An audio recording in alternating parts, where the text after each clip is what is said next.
Hello दोस्तों, आपका स्वागत है आपके अपने चैनल घर से पाठशाला में। आज मैं आपको बताने वाला हूं कि कैसे आपको इंग्लिश को प्रिपेयर करना है आने वाले एग्जाम्स के लिए, स्पेशली एसबीआई मेंस और आरबी मेंस में। आपको मैं कोई इंग्लिश के ग्रामर रूल्स रटने के लिए नहीं बोल रहा। आपको जैसे कि हर चैनल में बोला जाता है, तो मैं आपको एक सही स्ट्रक्चर बताने वाला हूँ कैसे आप इंग्लिश को तैयार कर सकते हैं और अच्छे खासे नंबर ले सकते हैं मेंस के एग्जाम में। वीडियो को लास्ट तक जरूर देखें। चैनल पर नहीं है तो चैनल को सब्सक्राइब करना मत भूलें। Let's start the video. जैसे कि आपको पता है, इंग्लिश एक ऐसा सब्जेक्ट है जो हर स्टूडेंट डिफिकल्ट समझता है, डिफिकल्ट समझता है, लेकिन इतना डिफिकल्ट है नहीं है वो, क्योंकि इंग्लिश ही एक ऐसा सब्जेक्ट है जो आपको मेंस एग्जाम पास करवा सकता है। और करंट अफेयर्स और इंग्लिश को आपने अच्छे से तैयार कर लिया तो आपका मेंस पास होना पक्का है। तो आपने क्या करना है, इंग्लिश को कैसे तैयार करना है वो मैं आपको बताऊंगा।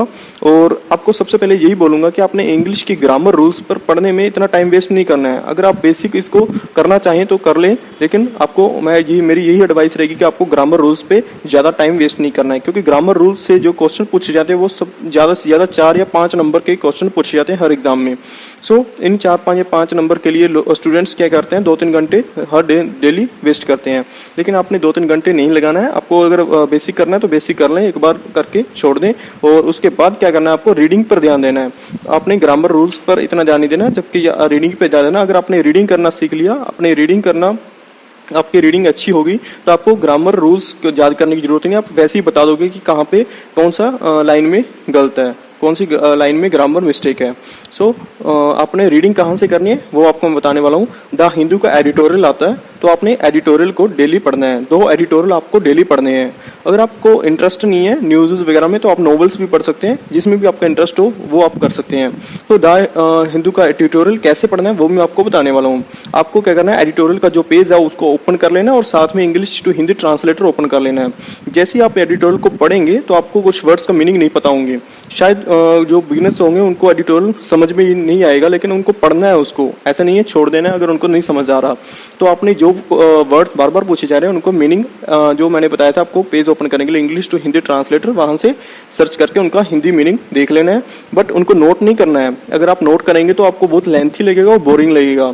तो आपने जब आप पढ़ रहे होंगे तब नहीं नोट करना है, लास्ट में नोट करना है उसको। तो अपने एडिटोरियल को ऐसे ही पढ़ देना है एक बार में, और पढ़ने के बाद आपको जो मीनिंग्स आपको नहीं आते थे उनको नोट कर लेना है। नोट करने के बाद आपको वही एडिटोरियल दोबारा से पढ़ना है। मैं दोबारा से पढ़ने के लिए क्यों बोल रहा हूँ, क्योंकि अगर जब आप दोबारा पढ़ोगे तो आपको एक तो जो वर्ड मीनिंग्स आपको नहीं पता था वर्ड के, वो आपको पता है अब। और जो अब आप दोबारा पढ़ोगे तो खुद ही आप देखोगे कि आपको जो लाइन्स आप दोबारा पढ़ोगे तो उनका जो मीनिंग है वो आपको अच्छे से समझ आने लगेगा। तो आपने क्या करना है, उसको दोबारा से पढ़ना है। और ऐसी डेली बेसिस पे 2 एडिटोरियल आपको जरूर पढ़ने हैं। और अगर आप नॉवेल्स पढ़ना चाहते हो तो नॉवेल्स को भी पढ़ सकते हैं, लेकिन आपने दिन में 1.5 या 2 घंटे रीडिंग जरूर करनी है अगर आप इंग्लिश को अच्छे से तैयार करना चाहते हैं। और जो वोकैब्स आप नोट करोगे तो उसको डेली बेसिस पे रिवाइज जरूर करते रहना है। जो भी वोकैब आप नोट करोगे उसको डेली पढ़ना है और वीकली भी पढ़ना है, वीकली उसको रिवाइज करना है। और वैसे भी वोकैब्स को आपको अलग से कोई बुक आपके पास है, कोई भी बुक हो आपके पास करंटली, या फिर यहाँ पर नीतू सिंह की बुक भी आती है, अच्छी है, उसमें भी जो पीछे वोकैब्स दी हुई हैं वो भी अच्छी दी हुई हैं, तो आप वहाँ से भी पढ़ सकते हैं। तो 50 वोकैब्स को आपको डेली पढ़ने हैं। 50 वोकैब्स को आपको डेली रीड करना है। और जब आप रीड करोगे तो अगले दिन जब 50 और वोकैब्स रीड करोगे तो अपने पिछले दिन की जो 50 वोकैब्स हैं उसको एक नज़र देख लेना है, क्योंकि इससे क्या होगा, आपकी जो वोकैब्स है वो अच्छे से याद हो जाएंगी। और जब वीक आएगा हफ्ते के बाद एक वीकली आपने इसको एक रिवीजन देना है। जो भी वोकैब्स आप पढ़ोगे पर डे तो ऐसे करना है, आपने एक दिन पीछे वाली वोकैब को रिवाइज करना है, लेकिन वीकली आपने सब एक हफ्ते में जो भी आपने वोकैब्स नोट किए हैं और जो भी आपने वोकैब्स पढ़ी हैं बुक से वो सब रिवाइज करनी है। इससे क्या होगा, इस पे एसबीआई क्लर्क मेंस का, आरआरबी मेंस का मॉक टेस्ट जरूर लगाना है। और मॉक टेस्ट लगाने के बाद उसका अच्छे से एनालिसिस करना है। और जो क्वेश्चंस आपके गलत हो रहे हैं उनका जो नीचे आंसर दिया होता है वो अच्छे से एक्सप्लेन किया होता है, तो उसको एक्सप्लेनेशन को अच्छे से पढ़ लेना है।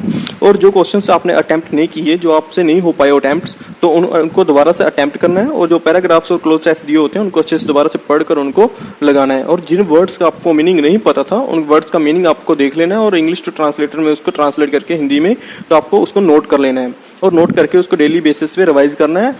जो आपने आपके पास अब जो वोकैब्स हैं एक तो एडिटोरियल से आपने वो कैप्स नोट्स किए हैं, और जो आप बुक्स से वो कैप्स पढ़ रहे हैं, और जो आप मॉक टेस्ट से वो कैप्स पढ़ रहे हैं, तो आपको इनको डेली बेसिस पे रिवाइज करते रहना और वीकली बेसिस पे भी इसको रिवाइज करना है। सो इससे क्या होगा, आपकी वोकैबुलरी अच्छी हो जाएगी और आपकी इंग्लिश में पकड़ भी अच्छी बन जाएगी।